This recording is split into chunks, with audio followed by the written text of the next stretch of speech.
दोस्तों, एक लाइफ का बहुत बड़ा डिसीजन होता है जब हम ये सोचते हैं कि हमें किसी अदर कंट्री में जाके सेटल होना है और हम उसमें कुछ ना कुछ ऐसी गलतियां कर देते हैं जिसकी वजह से हमारा ड्रीम और साथ ही साथ मनी दोनों ही इफ़ेक्ट होते हुए दिख जाते हैं। तो देखिए, अगर आपका प्लान है कि हम किसी दूसरी कंट्री में सेटल हों और सेटलमेंट के लिए परमानेंट रेजिडेंसी वीज़ा का ऑप्शन होता है। वो चाहे कनाडा का परमानेंट रेजिडेंसी वीज़ा हो, वो चाहे ऑस्ट्रेलिया का परमानेंट रेजिडेंसी वीज़ा हो, और बहुत से वीज़ा होते हैं जिनको मैंने अपने प्रीवियस वीडियो में कवर किया हुआ है। आपको ग्रीन कार्ड अप्लाई करना होता है, आपको वर्क परमिट अप्लाई करना होता है, आपको विजिटर वीज़ा अप्लाई करना होता है। लेकिन इसमें कहीं ना कहीं जो गलतियाँ होती हैं वो हम में पता नहीं होती और हम उन गलतियों को कर देते हैं।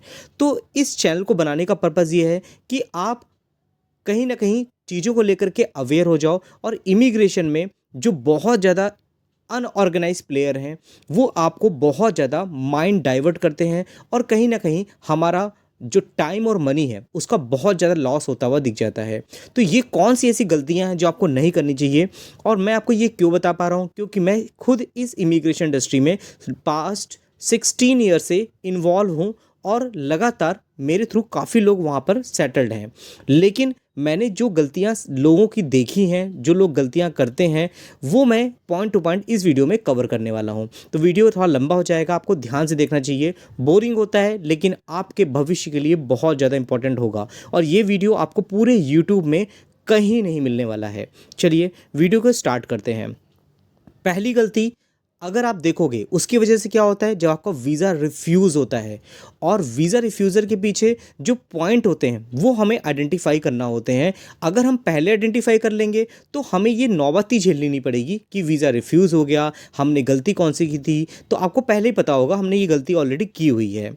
तो अगर आप रॉन्ग डायरेक्शन में जाते हो, देखिए wrong direction in the sense, अगर आपको विजिटर वीज़ा अप्लाई करना है तो आपको पता है कि भाई कोई पर्पस है, मेरे रिलेटिव वहीं रहते हैं, तब मैं विजिटर वीज़ा अप्लाई कर रहा हूँ, तो वो रॉन्ग डायरेक्शन नहीं है। लेकिन आपको सिर्फ सेटल होना है, आपको नहीं पता किस कंट्री में जाना है।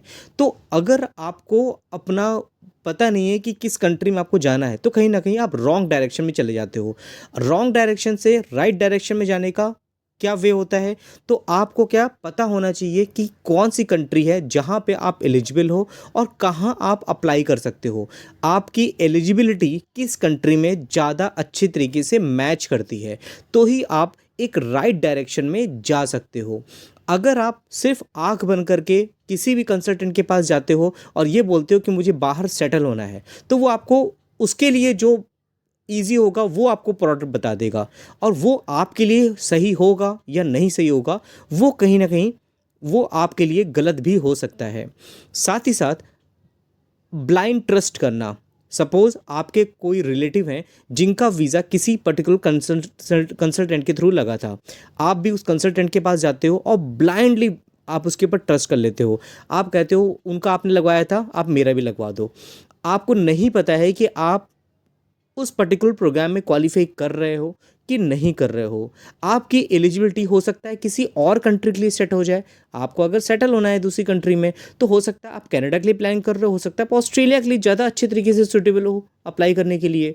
तो ब्लाइंड ट्रस्ट आपको किसी भी कंट्री के लिए किसी भी कंपनी में नहीं करना है, या किसी पर्टिकुलर पर्सन पे नहीं करना है। अगर आप मेरे ऊपर भी करते हो, बिल्कुल नहीं। आपको जब तक इन्फॉर्मेशन है तो ही आप अपना डिसीजन ले सकते हो। तो ब्लाइंड ट्रस्ट आपको किसी के ऊपर भी नहीं करना है, वो कैसी भी कंसल्टेंसी हो, कितने भी उनके थ्रू लोग गए हुए होते हैं, या तो आपके खुद के रिलेटिव भी उस कंट्री कंसल्टेंसी के थ्रू गए हों। और थर्ड बात करते हैं, बहुत लोग अट्रैक्ट होते हैं ब्रांड की तरफ।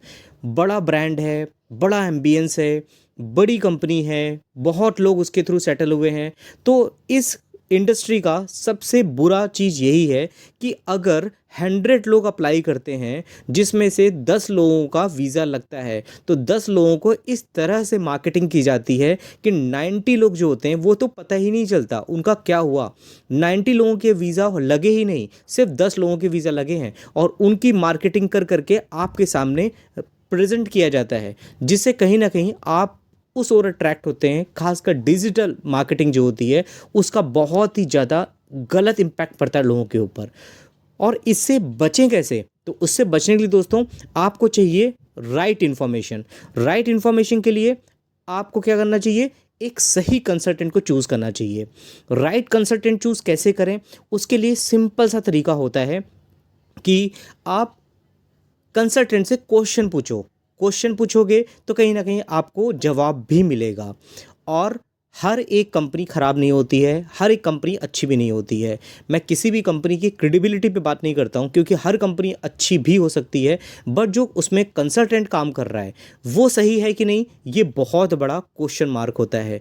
क्योंकि गलत कंसल्टेंट होगा वो अपनी सिर्फ सेल्स पे ध्यान देगा, आपको वही वो कंट्री के बारे में बताएगा जिसके बारे में उसको अच्छे तरीके से पता होगा। हो सकता है उस कंपनी के पास और भी प्रोडक्ट हो जिसमें आप क्वालिफाई कर रहे हो। तो आपको ये पता करना है कि जो कंसल्टेंट आपको गाइड कर रहा है उसके पास कितना एक्सपीरियंस है, उसको सही नॉलेज है कि नहीं है। अगर किसी के पास 6 मंथ का एक्सपीरियंस होगा, 1 ईयर का एक्सपीरियंस होगा, 2 ईयर का एक्सपीरियंस होगा, तो उसको सही तरीके से गाइड करने के लिए इन्फॉर्मेशन नहीं होगी, वो आपको सही तरीके से गाइड नहीं कर पाएगा। तो आपको ज़रूर पता होना चाहिए कि जो कंसल्टेंट आपको गाइड कर रहा है उसके पास एक्सपीरियंस है कि नहीं है। 6+ ईयर एक्सपीरियंस होगा, 5+ एक्सपीरियंस होगा, और जितना ज़्यादा एक्सपीरियंस जो कंसल्टेंट होगा वो आपको सही पाथ और सही रास्ता बता सकता है, खासकर आपके प्रोफेशन के अकॉर्डिंग, आपकी एलिजिबिलिटी के अकॉर्डिंग।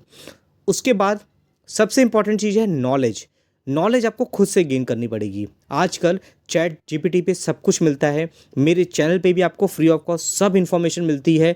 बेसिक इन्फॉर्मेशन जो होती है, आपकी एज के बेसिस पे आपको कितना पॉइंट मिल रहा है, आपकी क्वालिफिकेशन के बेसिस पे कितना मिल रहा है, एक्सपीरियंस के बेसिस पे आपको कितने पॉइंट मिल रहे हैं, किसी भी कंट्री में अप्लाई करने का मिनिमम एलिजिबिलिटी क्राइटेरिया क्या होता है, आपको सब मेरे चैनल पे मिल जाता है। इतना आपको मेरे चैनल पे मिल रहा है फ्री ऑफ कॉस्ट, तो चैनल को सब्सक्राइब करना मत भूलिएगा और शेयर करना भी मत भूलिएगा। उसके साथ में आपको चैट जीपीटी या गूगल का यूज़ भी करना चाहिए, जिससे आपको बेसिक इन्फॉर्मेशन कंपनी में पता कर सके। क्योंकि आपको पूरा इन्फॉर्मेशन तो मिल ही नहीं सकती है, क्योंकि वेबसाइट में वो चीज़ें नहीं मेंशन होती हैं जो प्रैक्टिकल लाइफ में होती हैं, वो आपको एक एक्सपीरियंस कंसल्टेंट ही दे सकता है। साथ ही साथ नॉलेज की इन्फॉर्मेशन आपको मिल जाती है, तो कहीं ना कहीं आपको सही काउंसलिंग लेना आना चाहिए।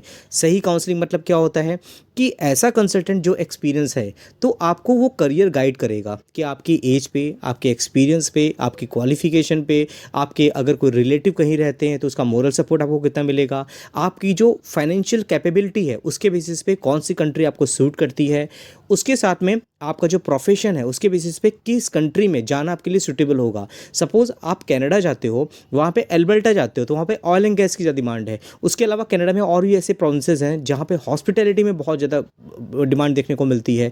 सेल्स मार्केटिंग की बात करते हैं, फाइनेंशियल बैंक बात करते हैं, अगर आप देखोगे कि इंजीनियरिंग की, आईटी इंडस्ट्री में काफ़ी ज़्यादा डिमांड देखने को मिलती है अलग अलग प्रोविंस में, अलग अलग कंट्री में। तो अगर आप यूरोप में भी जाते हो तो आप देखोगे जर्मनी में कौन सी प्रोफेशन की ज़्यादा रिक्वायरमेंट है। अगर आप लग्जमबर्ग जा रहे हो, मतलब आप अगर आंख बंद करके किसी भी कंपनी पास चले गए कि मुझे लग्जमबर्ग जाना है, मुझे जर्मनी जाना है, तो वो तो आपको प्रोसेस बता देंगे, क्योंकि उनको तो प्रोडक्ट सेल करना है। लेकिन आपको ये पूछोगे आप कि मेरी प्रोफेशन है उसके बेसिस पे मुझे कौन सी कंट्री जाना चाहिए, तो वो आपके लिए राइट क्वेश्चन होगा। तो ये सब चीज़ें अगर आप समझोगे तो आप सही कंट्री को चूज़ कर पाओगे। राइट काउंसलिंग के बाद आपको प्रोसेस का पता होना चाहिए और उसको फॉलोअप करना आना चाहिए। सपोज़ अगर हम कनाडा अप्लाई करते हैं तो पहला स्टेप क्या होता है, आपको पता होना चाहिए आपका ईसीए होगा, education potential assessment. Second step क्या होगा, आपको आईएलटीएस देना होगा। थर्ड स्टेप क्या होगा, आपका ईओआई फाइल होगा। तो ये जो प्रोसेस आपको पता होना चाहिए, और हर एक प्रोसेस को आपको अपने कंसल्टेंट से पूछते जाना है कि आप किस स्टेज में हो, अब किस स्टेज में हो, अब किस स्टेज में हो, और जितने प्रोसेस है उसकी टाइमिंग क्या होगी। आप हर एक प्रोसेस की, हर एक स्टेज की आपको टाइमिंग पता है, तो कहीं ना कहीं आपके लिए फॉलोअप करना बहुत ईजी हो जाता है। तो यहाँ पर अगर आपको प्रोसेस के बारे में पता है तो कहीं ना कहीं हर एक कंपनी में, चाहे वो छोटी होगी, नई कंपनी होगी, पुरानी कंपनी होगी, आप उसमें अपडेट रख सकते हो। तो ओवरऑल बताने का मतलब ये था, अगर हम कंक्लूजन में आए तो सही ट्रैक, सही पाथ, सही काउंसलिंग आपके जो ड्रीम होता है उसको फुलफ़िल करने में आपकी हेल्प कर सकती है, और जिससे आपका टाइम भी बचता है और जो आपके फाइनेंशियल्स होते हैं वो भी कहीं कहीं आपके सेफ होते हैं। तो दोस्तों आई होप ये वीडियो आपके लिए काफ़ी ज़्यादा इन्फॉर्मेटिव हुई होगी। अच्छा लगा हो तो वीडियो को शेयर करिएगा, जितना ज़्यादा हो सकता है लाइक करिएगा। अगर आपको कुछ काउंसलिंग की इन्फॉर्मेशन है चाहिए, अगर आपको कोई गाइडेंस चाहिए तो मेरा नंबर नीचे आपको देखने को मिल जाएगा, जिसमें आप कॉल करके काउंसलिंग ले सकते हो। अगर आप अप्लाई करना चाहते हो किसी भी कंट्री की इमिग्रेशन के लिए, मैं आपकी हेल्प कर सकता हूँ। तो ठीक दोस्तों, वीडियो को लाइक करिए, शेयर करिए, सब्सक्राइब करिए। फिर मिलते हैं नेक्स्ट वीडियो में, तब तक के लिए थैंक यू।